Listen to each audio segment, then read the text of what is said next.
today for a discussion on the air travel experience.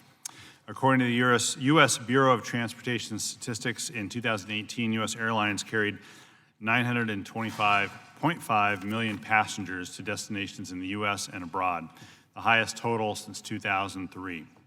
The Federal Aviation, or the FAA's current aerospace forecast predicts passenger traffic will increase roughly 2% per year over the next 20 years.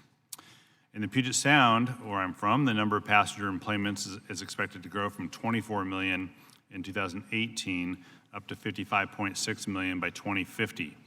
So while increased passenger demand creates new economic opportunities and enhances the nation's aviation network, long-standing challenges can hinder growth.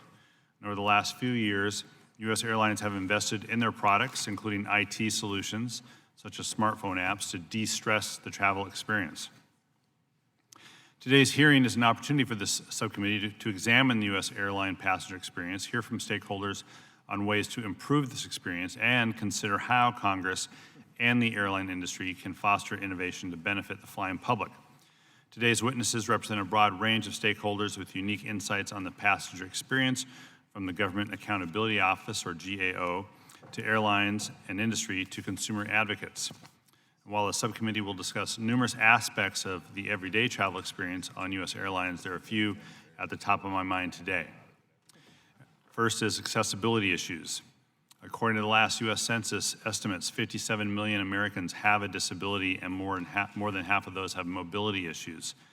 Last November, the subcommittee held a roundtable to better understand this community's air travel experience, including challenges with boarding the aircraft, inaccessible lavatories, inappropriate screening techniques, and damaged wheelchairs and mobility aids. As mandated by the 2016 and 2018 FAA Reauthorization Acts, the U.S. Department of Transportation initiated several rulemakings to improve the accessibility of aircraft lavatories and regulate emotional support and service animals. And Mr. Lee Page today joined us on behalf of the Paralyzed Veterans of America. So, Mr. Page, thank you for coming. I look forward to hearing about more about these rules and how Congress can work with industry and stakeholders to help fill in the gaps on airplanes and airport accessibility. Discrimination.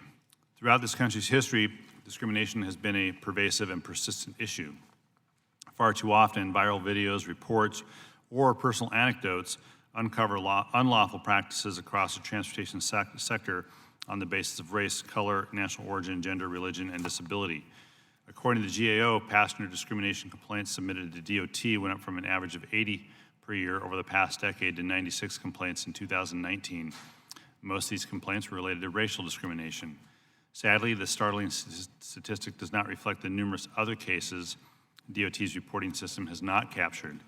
So one of the priorities that I have in Congress is to break down barriers for all people to fully participate in our economy and society. And the 2018 FAA Reauthorization Act directed the GAO to assess airlines' non-discrimination training programs for employees and contractors. And Mr. Von Ah joins the panel from the GAO and will provide an update on the agency's work on this study. In addition, Mr. Klein with the Spirit Airlines, I look forward to hearing more about industry's efforts to reduce discrimination. I want to just touch on the future of the airline passenger experience as well. At the beginning of the 116th Congress, I set a forward-looking agenda which prioritizes enhancing the air travel experience for U.S. passengers. To do so, Congress, the DOT, and industry must work to ensure transparency, prevent unfair and inequitable practices, and promote reliable and accessible air service for all Americans.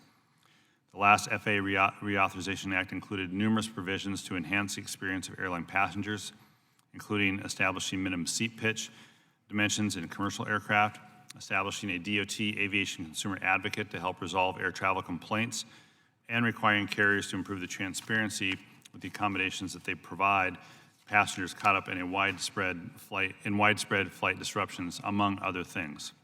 So I look forward to hearing today's testimony from Mr. McGee on how recent law will help improve the passenger experience, and as well from Dr. Leader from the Airline Passenger Experience Association on industry's voluntary efforts to invest in new technologies, equipment, and general practices to better serve consumers.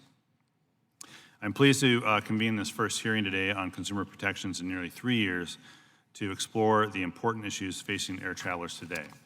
Over the past several years, the federal government and carriers have made progress in improving the passenger experience. We should recognize that. We should all recognize there is much more work ahead. So my thanks again to today's witnesses. I look forward to identifying ways Congress can ensure all passengers have a safe, comfortable, and dignified travel experience.